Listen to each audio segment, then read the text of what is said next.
Happy Friday. So today we are going to talk about steel BX and aluminum BX, also known as MC cable. There's other words and terms, but that's typically how it's known, as BX or MC.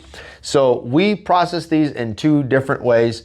Steel BX and aluminum BX go through similar equipment, but not through all the same equipment. The old-fashioned way of doing this is to put it in a vise and to pull the wire out from inside, and I certainly did a bunch of that in the early days, but it's not scalable. You can't get bales and bales of this wire and do that at scale. A lot of this stuff is exported. There are a few people in the States that do process this, and we're going to tell you how we do it. So the easier one you would think is aluminum BX, but it's not the case in our experience. The easier one is actually steel BX. So steel BX, we will run through a shredder. In both cases, we'll do a shredder. And I'm gonna put this here on the board so you just see the flow. So SH for shredder, then we'll go to GR for granulator. Then from the granulator, we will go to a magnet, MAG. And we typically will go with a small enough screen in this to do this all in one pass.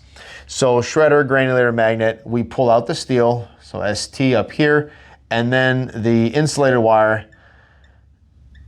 ICW here. Now, the insulated wire, we will go down into another granulator to chop that down smaller. We want this to be chopped small enough so that there's no unscalped. Unscalped is when the copper still has some plastic on it. So from this other granulator into the air separation table.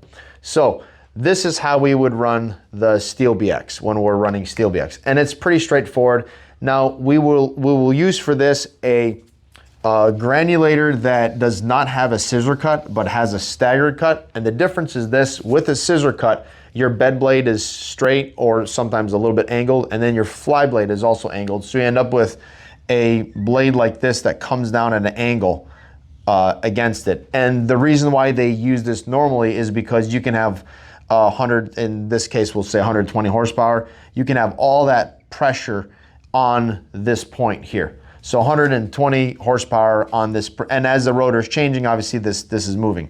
The downside if you're doing steel BX or something abrasive is that as this is coming along, the steel is sliding here. Instead of just getting chopped, it's sliding, and you wear down your blades much faster. The stagger tooth design is obviously a straight, oh, that was not straight, a straight bed blade, and the rotor actually has the teeth that are staggered on it. So you have the same benefit as with a scissor cut, except this, it's 120 horsepower on one blade at a time. So it's one blade, snip, snip, snip, snip, and so on and so forth. So for aluminum BX, what we typically do is go with a little bit larger screen in it. So we'll go with something like a 1/2 inch screen. We will go, again, shredder, same thing, shredder. We'll go through a granulator, so GR. I will typically use a 1/2 inch, somewhere in that range, could be a little bit bigger, a little bit smaller. And then we will go air table, so air separation, and we will pull out the aluminum, so AL, and the insulated wire, ICW, and then ICW to another granulator. So what we're doing really is this is kind of the spot. We're changing this here. Instead of it being a magnet, we're putting an air separator here. So that's the only difference, really. And we're going with a slightly larger screen here and then a smaller screen here. So ICW, granulator, and then another air separation table.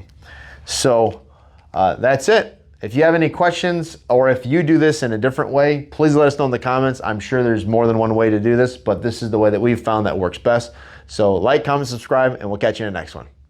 But I won't be able to talk to you when we're putting it in, because it's going to be a lot louder. Is that good enough? Yep.